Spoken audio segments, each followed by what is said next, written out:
ये जो गुरु का दरबार है ना, ये बहुत अच्छा दरबार है, बहुत प्यारा। लेकिन मेरी एक प्रार्थना है, ये कितना भी प्यारा दरबार हो, लेकिन अयोध्या से ज्यादा बड़ा दरबार नहीं है। वहां भी मंथरा पलती है, वहां भी बुराई पलती है, क्योंकि संसार में बुरा और भला ये दोनों कम या ज्यादा मात्रा में रहते जरूर हैं। तो तुम ये मत समझना कि सत्संगियों में कोई बुरा नहीं मिलेगा। नहीं नहीं, सत्संगियों में भी तुम्हारी कोई प्रशंसा करे, तुम्हारी कोई बढ़ाई करे, खतरनाक है। और तुम्हारी कोई निंदा करे, वो भी खतरनाक है, क्योंकि निंदा तुम्हारा मनोबल डाउन करेगी। गुरु यदि तुम्हारी कोई दोष और गुण का जब बखान करेगा, डायरेक्ट या इनडायरेक्ट, उसका लक्ष्य बहुत अच्छा होगा, है ना। लेकिन संसारी का लक्ष्य अच्छा कैसे हो सकता है, चाहे वो सत्संगी ही क्यों न हो। अयोध्या में भी मंथरा रहती है, धोबी रहता है, हैं? अयोध्या में भी मंथरा रहती है, धोबी रहता है। हस्तिनापुर में भी पिता में भीष्म भले ही रहते हैं, द्रोणाचार्य भले ही रहते हैं, हैं? वहां बड़ी बड़े गंगा के पुत्र हैं, वहां विदुर जैसे महात्मा हैं, लेकिन वहां शकुनी भी रहता है, वहां दुर्योधन भी रहता है, वहां दुशासन भी रहता है। तो कोई भी महफिल बुराई से खाली नहीं है और भलाई से खाली नहीं है।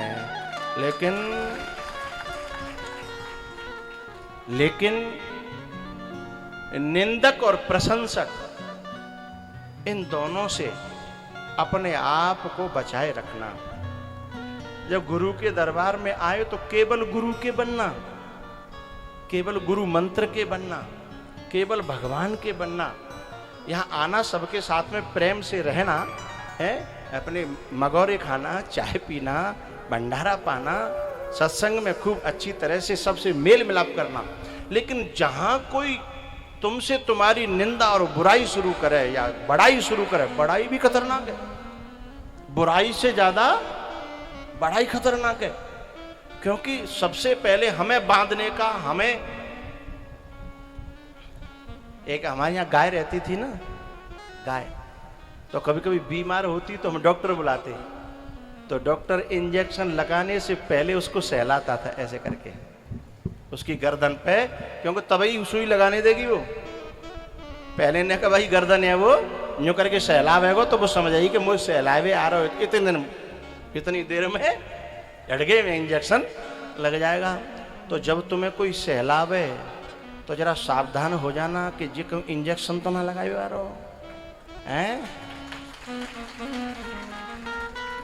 तो शुरुआत करेगा, तुम तो बहुत अच्छे हो, गुरु के भक्त हो ना, कितने दिन से जुड़े हो, इतने दिन हो गए, अरे वाह तुम तो बहुत अच्छे हो। तो गुरुजी तुमसे मिलते होंगे ना, फिर तुम्हारे भीतर का दर्द आएगा कि 2 साल हो गई हम मिल नहीं पाए। अब यही गलत बात है गुरुजी की, बस यही गलत। इंजेक्शन लग गया, इंजेक्शन ठुक गया, उसने पहले सहलाया था, हैं? बहुत अच्छे हो तुम, अच्छा सत्संग सुनते हो ना, आपने कहा बड़ा अच्छा है, अच्छा आदमी है, आजा। फिर वो शुरू करेगा गुरु पुराण, क्या करेगा, गुरु पुराण शुरू करेगा, और उसमें तुम्हें ऐसे इंजेक्शन दे जाएगा, फिर तुम्हें लगेगा कि बात तो कहीं तक इंसान सही कह रहा था यार, हैं?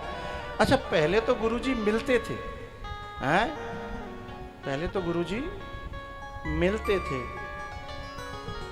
अच्छा तुमने कोई गलती तो नहीं कर दी? फिर वो कहेगा नहीं नहीं, हमने, फिर तुम्हारे दिमाग में एक वो फंक्शन डालेगा, अच्छा तुम कब से जुड़े हो? अरे हमको 10 साल हो गई, देखो जब कोई नहीं था तब तुम्हारा सहारा उन्होंने ढूंढा था, अब दुनिया मिल गई, अब तुम यूज एंड थ्रो हो गए, हैं? तुमको फेंक दिया गया, हैं? अब क्या बताएं, गुरुजी हैं, कुछ कह भी नहीं सकते, क्या कहें, गुरुजी हैं। जब कहना था उससे 1000 गुना ज्यादा कह गया, और वो इंजेक्शन तुम्हें बहुत दर्द करेगा अब, हैं? और तुम्हें कहीं विपरीत मार्ग पर डाल देगा। प्यारेओ, अयोध्या में भी धोबी रहता है, अयोध्या में मंथरा रहती है, तो एक बात ध्यान रखिएगा,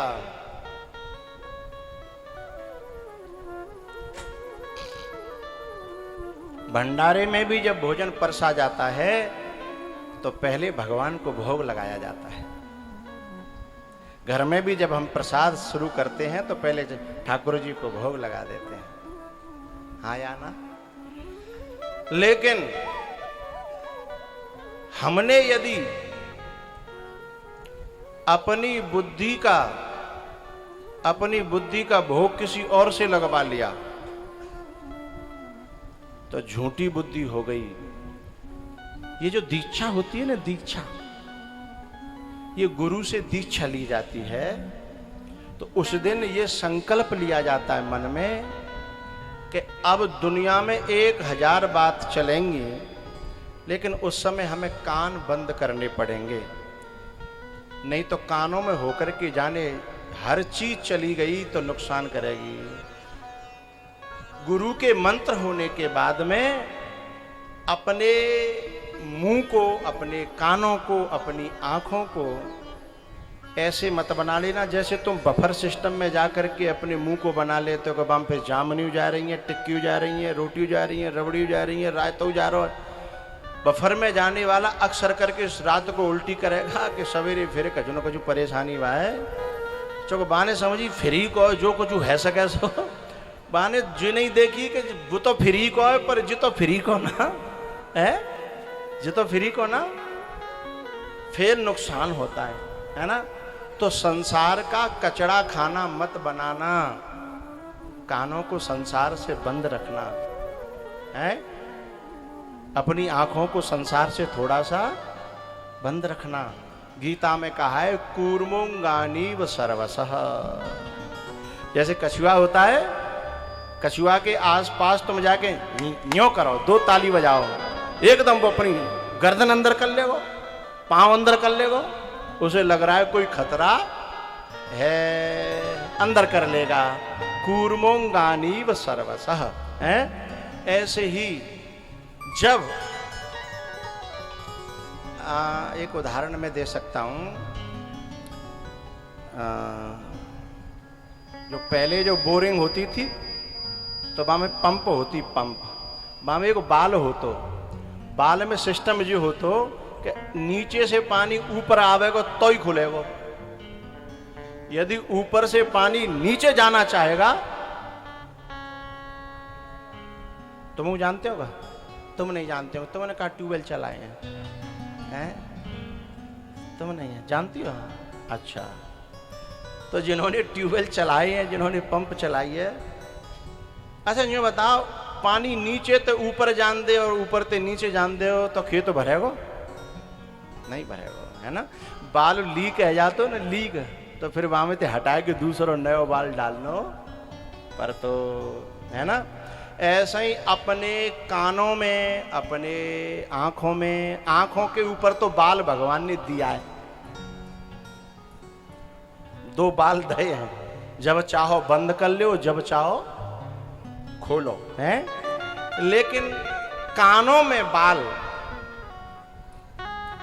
गुरु लगाता है, गुरु कहता है अब इन्हें ऐसी वैसी जगह मत खोलना, अब यदि खोलना हो तो जहां गुरु की वाणी आ रही हो तो तुरंत खोल देना।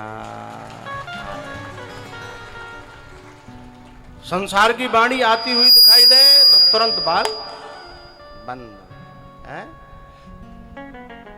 फिर अंदर एक बूंद हमारे जानी नहीं चाहिए, नहीं तो मामला गड़बड़ हो जाएगा, है। तो बाल होना चाहिए, हमारे भीतर क्या जाना चाहिए, क्या नहीं जाना चाहिए, इस बात का पता होना चाहिए।